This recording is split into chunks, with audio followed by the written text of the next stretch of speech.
Welcome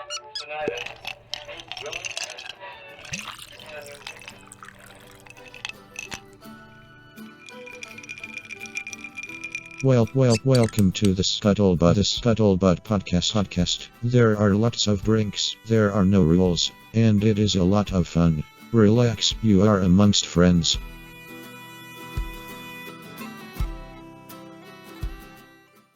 Hey everybody, how's it going? And welcome back to the Scuttlebutt VR podcast. We've been away for a brief period, sorry for the pause, life happens.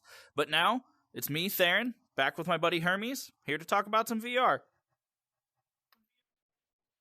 How you doing today, Hermes?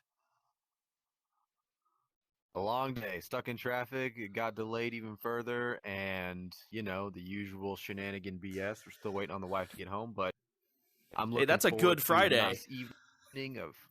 Yeah. I mean, honestly, the time I'm back, 2.5 hours worth of training. I could have got off at, noon to 1, but, such is life in the military. Yep, it's true. They don't make it easy on you guys. So I was going to talk a little bit. Scuttlebutt. That is the scuttlebutt, in literal terms. But yeah, I was going to just talk with you today about some new VR stuff that's coming out that I'm sure you've been really busy. So I doubt you've heard of a lot of it or barely heard of it. But I'm just curious to get your thoughts on some of the stuff that's going on. Lay it on me. Number one, Meta's next project, Project Cambria, is supposed to come out in September of this year. And so a lot of people have been looking at it. And at first, they thought it was going to be like the next Quest. But recently, the Zuck himself has revealed that it's going to be more, he wants it to be like a laptop replacement. He's focusing much more on productivity than gaming, although it will be gaming compatible. What do you think about that? So is it a headset that is poised to, or is it a laptop Yep, no, it is. It's still a standalone headset with controllers. I'll pop up an image of a render, so everyone watching can see it here. But it looks similar to the Quest as far as the overall shape and controllers. The controllers don't actually have tracking rings. They have cameras in them. And so it uses the same kind of tracking that the headset does to do things in a much more fine detail. And then the headset itself kind of is a little bit more light in the front. It's not as much of a brick, I guess you would call it. Okay.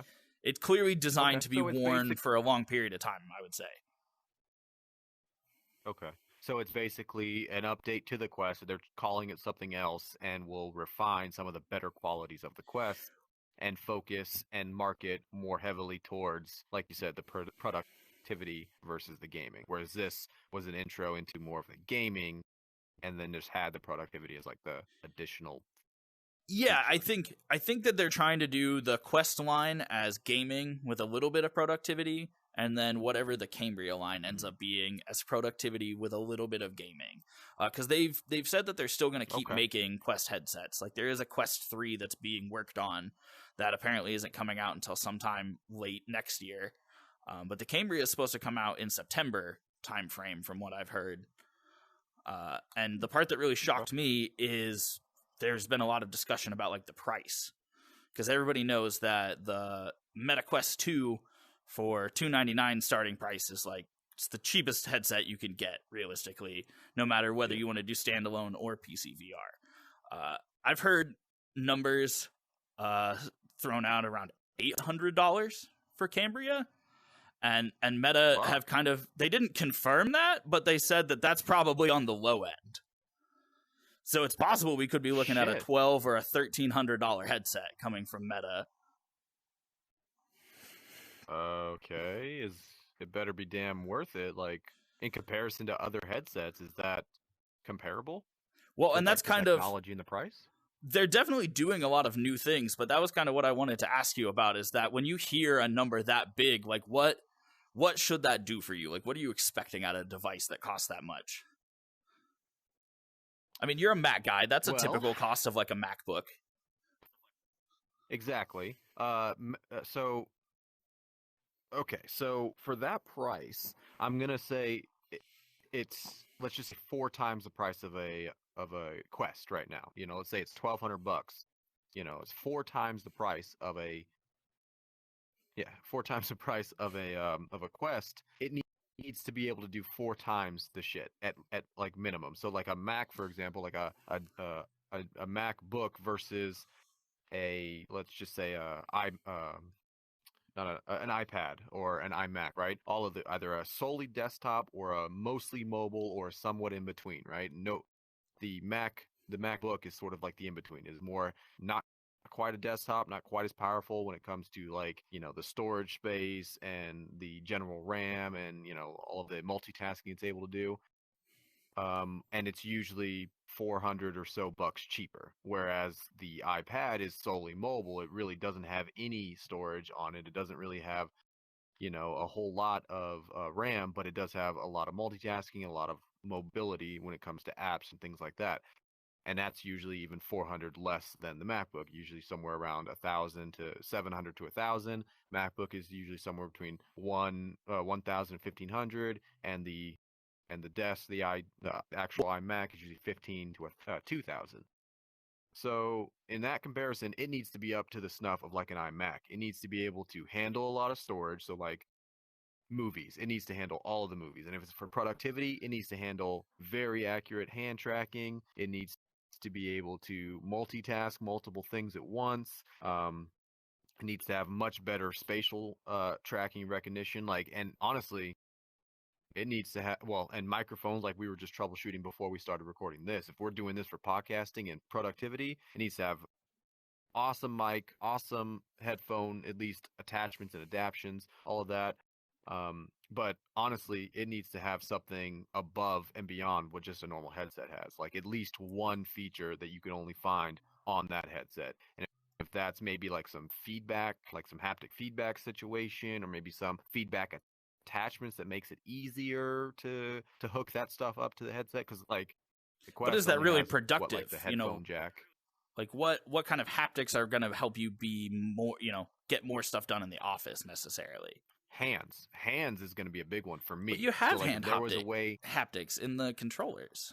I can't feel anything. So when it comes to like the painting apps I've been trying, that's one of the biggest drawbacks for me is I can't feel anything when I'm painting, and that's fair portion of the creative process. So if there was maybe a glove situation that has some accurate, or at least, or even like is in the right direction of the HD Rumble kind of thing that Nintendo or like the new PS5 controllers have, like it really feels they're able to simulate some really convincing stuff. So even something like that, I think, would be a good upgrade, and maybe is something that we see in the PSVR 2 that's coming out next year, hopefully. PSVR, I mean, that's honestly what I've been thinking about a lot is haptic feedbacks, and I don't mean just vests and stuff, because that, like we've talked about, is cool for gaming, but when it comes to like the productivity, you got to have the visual, and at least my hands. I need to be able to have my hands touching things. Like sure, you got to have the visual and the textile thing. Yeah, so like better hand tracking too, I think is, like the controllers are good. I think the way they have the cameras on them, they'll help a lot with the spatial awareness and being able to see stuff, because you literally have 3 separate things that are doing that 6 DOF tracking instead of just the headset. So that's got to be an improvement. I think the storage is a great thing that I don't know how many people are talking about. Like what should be, the high end on the storage. I think you should be able to get at least 1 terabyte. That's on something that they're not going to put an SD card reader in. You, like you said, you're going to be using it for all kinds of stuff. The mic is another great point. Streamers have been talking about this for years with a ton of different VR headsets. Like, how hard is it to put in a mic that doesn't sound like dog shit? And as far as the Quest is concerned, they've done a decent, I will say, like on a scale of 1 to 10, they've done about a 6, so that's better than a 3 mic that we've had as standalone mics in the past, as podcasters. I will give you that. I would say it's better than average, but only just barely. Like a 6 is a very good score. Another thing that I haven't heard a lot brought up is I think it would be cool if it had, 5G or some sort of like SIM card access. It's basically a lot of people, connect through Wi-Fi hotspots and stuff. But if this device basically is just an Android device that's strapped to your face, there's no reason why it can't support mobile networks. And that would make it, in my opinion, even more portable, like truly standalone. Yeah. No, that's an excellent one I didn't think of for sure. The only question I would have is, would you just tie that into like your plan? Would that sort of like offer as a hotspot type of deal, or would you have to have a separate plan with like Facebook? I think of it as like the same way with the iPads that you were talking about, you know, how you could get like a SIM card for your iPad that would just give it a data line. So it's tied to, you know, maybe a cell plan, maybe Meta offers their own or gets in bed with T-Mobile or something to come up with a deal. Because a lot of people don't remember that Facebook already tried to launch a phone back in like the I guess it was like 2008, 2010 space, if I remember right. And it failed terribly. They just did a crap job. And so this is a much better hardware launch for them, the whole Quest line. And a lot of people aren't really given that credit, I think. No, I would agree. I mean, that's one thing though that everything that we've talked about on the VR side of our podcast is that if the technology is there, you and I clearly are representative of we will follow. Like if there's good technology, that's where we're going to go. I mean, I've always said that about with Apple. That's where I am now. You know, I hear this $1,200 price tag and I'm like, well, I guess I have to start saving money. You know, crap, I don't want to pay that much for it. But the other thing that I consider is how much that Meta has subsidized the Quest 2. Arguably, you're getting a lot more than $299's worth of value out of the headset. And I've seen a lot of reports stating even that it costs them more to make it, that they actually take a loss on every device sold. And so I think maybe if we were to look at $1,200 versus whatever the device actually should be sold at, because I don't think they have any plans to subsidize the Cambria, that might help with the realistic, you know, make the expectations a little more realistic. Not that yours are unrealistic. What you've said has been a lot of the things that they've addressed and are already talking about. And so to me, that's really indicative, not trying to, you know, suck on Z's nuts, but they're just doing a good job of listening to their consumers, it seems like, you know, because you're like, hey, if this is what you want to be successful in a productivity space, this is what they're giving to you, more or less. It's just a question of, like you said, whether or not it justifies the price tag. It's not the only $1,000 VR headset. The Valve Index is a couple years old at this point, and it's still selling for about $1,000, plus base stations and other setup stuff, and a crazy-ass PC to actually get it to run. So it's still relatively cheap, actually, which is kind of the craziest thing. We're just spoiled. Well, let me ask you this then. What about like, what was the first Quest price tag compared to the Quest 2? It was higher. I think it sold almost double the price. I'll put it right up here because I don't remember exactly what it was.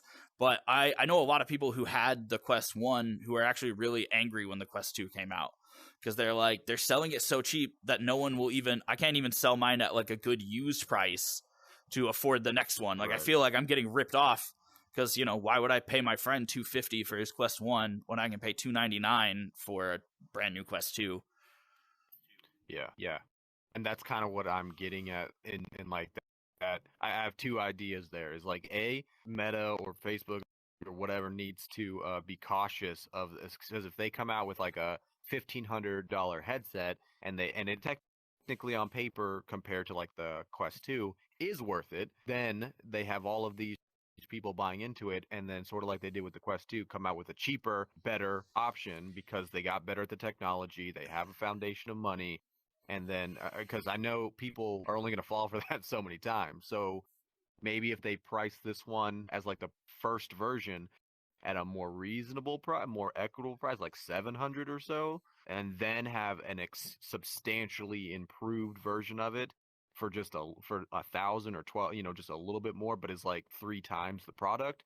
I think that would be a much better business strategy for me as a consumer looking in on it, because I might wait. I might look at the first one and say, yeah, maybe. And even if I shell out $700, I could still, like you said, resell it for a price going towards the actual update or upgraded one. You know, you could sell a $700 initial retail for $350 as a used market. and put 350 towards, something that's 1,000, and then you're kind of only just buying, the same price or, slightly higher than you did the first time. So I think that would be You more kind of reasonable. can upcycle what you're doing there. I think what they're doing is that's the reason they're splitting it into two lines, is that they're definitely having like kind of the consumer side, which is what you're speaking to, I think, which would be like they want the Quest. They're not really interested in whatever Cambria is. And then like the really, the prosumer, it's, to me, I think of it like laptops or gaming PCs. Like some people just need a computer to do document editing on and check their Facebook. Other people need a 3090 because they're trying to, rip some awesome Elden Ring or something. And so I think that that's kind of where they're going. What's going to suck to me is, like I said, they're taking a bath on these Quest 2 headsets, and they just can't keep that up forever. They've made it clear that their business plan is they're doing that to try to get people involved, at least on the consumer level. Hopefully some of them will become really interested, but I think whether it's the Quest 3 or the Quest 4, like at some point the price is going to go back up. And that's when people are going to be really disappointed. They're going to be like, well, why? What happened? You guys had the formula, and the formula is losing billions of dollars. I don't know. I think they've done a good job with starting some interest out, because like I wouldn't be here if they didn't have that price, doubt. And they didn't drum like that model definitely worked, for someone who was vehemently against going into the VR space. I was like, fuck it, until the Matrix and Facebook comes out, in general. And Facebook, yeah, for sure. So I was, and even Facebook itself, like I have Facebook accounts. I haven't checked that shit in months now. I don't even know, like, to be honest, what our podcast is doing on Facebook anymore. Like it's linked to the Instagram, thankfully. Yeah, so shit posts and people interact with it and stuff, like, but I haven't checked it in months. So I'm sure if I go on there, there's going to be 200 plus things that I got to do. And every time I'm on there, like, I've pretty much disconnected from Facebook. So the fact that I'm here using a Quest 2 in VR goes to show you that model was very successful. And to your point of maybe they get more interested in the Pro Stream version or Pro VR version. If a Quest 2 or 3 or 4 started to go up to even 500 or so, like whatever my cap is for as a consumer, I would still be willing to pay that, especially for significant upgrades and features, better hand tracking stuff. That might still be better suited for what I'm looking for. And again, if the 3090 is like their Cambria model or, line or whatever, that really makes them money and is really for those serious, users, I may not fall into that category necessarily. If I can get everything I need done with a Quest 3 or 4 with a better hand tracking and maybe a little why pay more money? Yeah, exactly. And I'm always about doing more with less, as I complain about the military doing that. But like, I've always been a huge, like, because me, like, I'm always going to take it back to what I can do artistically with it, creatively with it, right? So it's like, I've always been a number 2 pencil guy because I can do whatever I want with a number 2 pencil and a what's the fucking pen? Like I'm a Bic blanking pen? on the name of it, but it's like Bic, sure, a Bic pen. It's not even Bic, it's like the dollar store version of Bic. It has like the heart on it and crap. It doesn't matter. No. An ink and a graphite.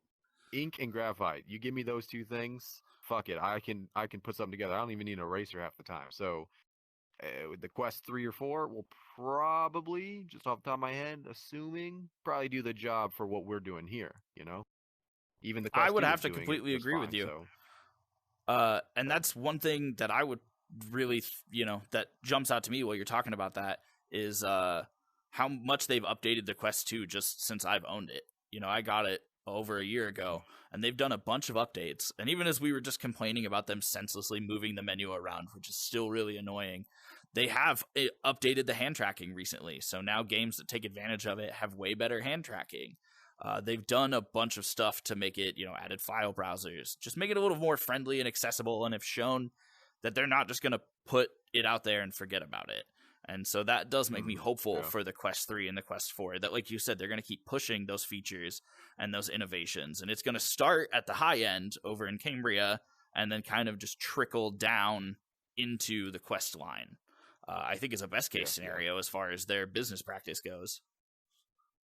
Sure. Yeah, I'm curious and excited nonetheless. The other thing that I was thinking, or I guess for the next part, they actually just opened a physical location in California. I don't know if you heard about that. It's kind of like an Apple Store-esque kind of a situation. For so Meta? Yeah, Meta. Yeah, so they're showing off. They've got 3 different kinds of products in there. Yeah, sure, that works.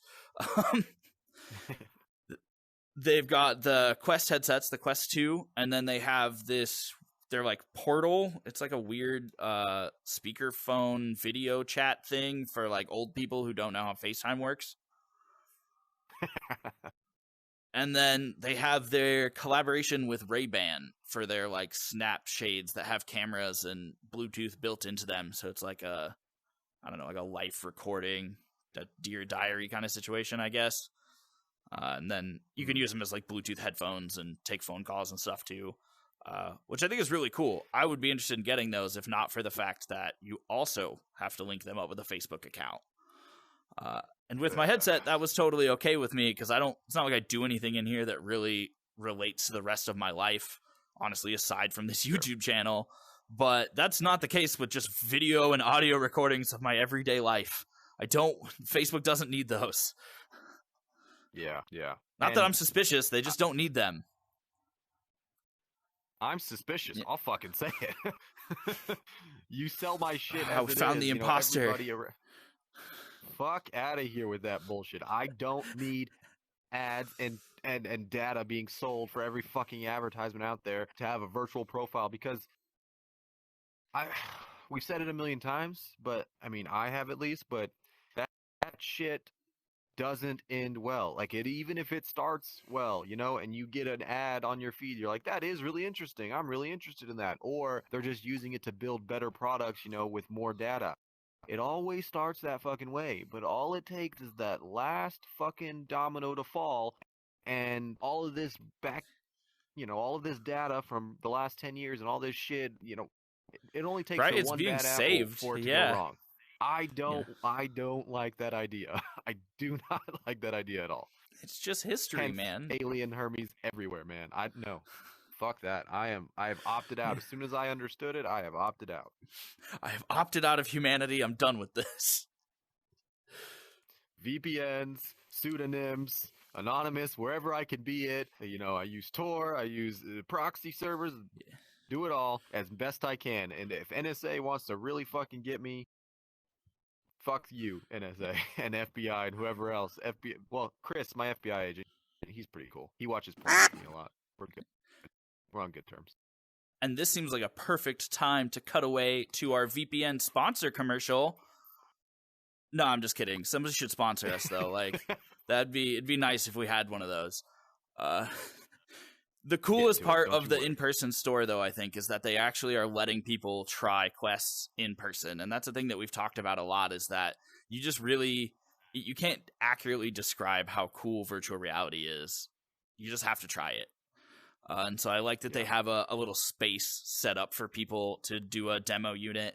It's a really good, like, kind of retail buzz, too. Obviously, it's Meta, it's Facebook. They know social media and how to get popular on their own platforms. And so they have, in their testing area, there's a mixed reality camera. And I don't know, I'm sure you've seen some of the mixed reality stuff, like they're playing Beat Saber, and it's the person in real life, but the rest of them is in VR. So it's like, it sells you on the video image of like, oh man, they're in the game. And so now, as you're doing this at the Meta store, they'll cut a little clip for you and send it out that you can share with all your friends and show them, oh, hey, look, I went and demoed this, and it was so cool, and this is what it looks like. And I think, in my opinion, mixed reality footage is like the coolest VR footage. Like I said, it really drives home the idea that you're in the game world doing stuff, and it feels real. So I think that was just really smart on their part. Not to mention cool, it's a kind of technological, that's because they don't have a green screen or anything, which is what a lot of YouTubers use to do that. It's just computing and editing it all in real time. So that's, in my opinion, that's the coolest part about the whole store. Yeah. It's not enough. It's not selling me. Like, it's not enough to sell me, but I mean, I have one already, so I wouldn't go there necessarily, but if I was curious, I could see, Right, that being the kind of thing I would go check out. Because it's not $2.99. We've been saying, that it's cheap, and it is cheap for VR, but that's still a decent chunk of change to throw down on something you've never tried before. Yeah, exactly. Yeah, that's a good point. And what I mean by like, it's not gonna get me is like rarely does anything get me. So the fact that, like you said, they have all of this data that I'm sure they know what people are interested in, actually, like what's going to get people interested in trying. Because again, it worked thus far, and I never would have thought it would have got me. So, I trust that Facebook has a lot of smart puppet masters over there.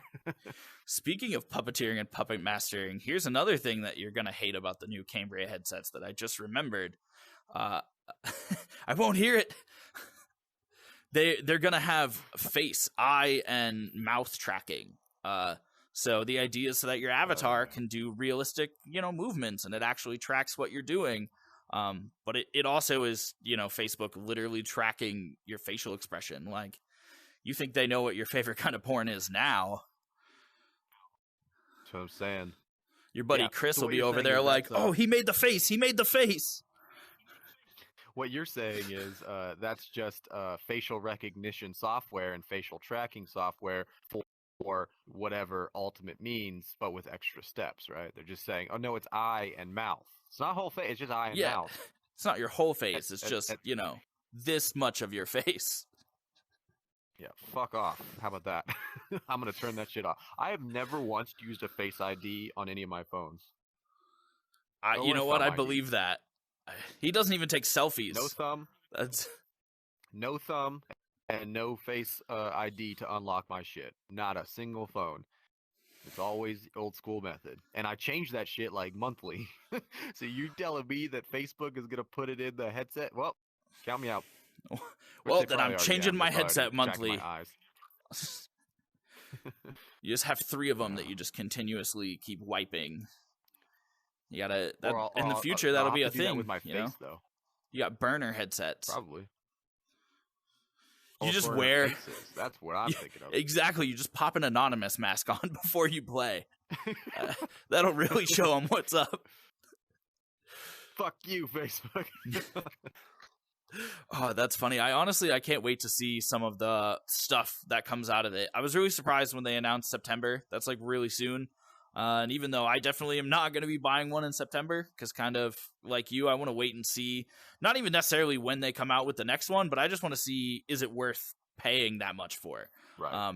But yeah, once I think it is, worth it. And so far, it's shaping up to be worth it. It seems like an upgrade in every way. It's just going to be a question of how big is that upgrade. There's been a couple leakers, like sadly it's Bradley, who have talked to people behind the scenes who have actually tested it out, and they weren't like super impressed. They weren't like, wow, this is the next best thing. This is so different from Quest. It was cool. It had new stuff. It was unfinished, so I'll say, I'll give them that credit. But I that's my biggest concern. Aside from, the obvious security things, I'm ready to zuck on these nuts if it's worth the money. Yeah, no, I'm there with you. Like you said, it's an improvement in every way. But when when you first try Quest, it's an improvement that you weren't even expecting. Like, you didn't know that you would enjoy and need VR until you get into it. So is that as groundbreaking? That's the problem. If you can't break ground every single time, and Facebook / Meta now, I feel like you can only do that so many times. They want to. Yeah, they're trying to strike gold over and over. There's only so much to go around. I'm just saying. That's my pessimistic side, the pessimism of it. The optimistic side of me says that in the worst case scenario of the Cambria being something that I want nothing to do with, at least I can buy a used Quest 2 for cheap. And we can do the 3 rotation, for less than 1 Cambria. That's true. I can have just a porn headset, I can have just a gaming headset, and just a productivity headset. I think you figured out. You won the game right there. That's no doubt going to be our promo clip for this episode. God damn it! Point. Damn it. Well, thumbs up too. Whatever. I'm just gonna wiggle my hand at you. All right, man. I think that's kind of great for our closing thoughts there. Sound good to me. All right, let me just give a message to all of our watchers here. I have been taking your face data the entire time you've been watching. You didn't know it, but I'm recording through the camera. If you don't like this video and subscribe to us, I will give it to Zuckerberg. I'll sell it to him. I won't even sell it to him. It'll be for free. We're friends. Do it. Thanks for watching, guys.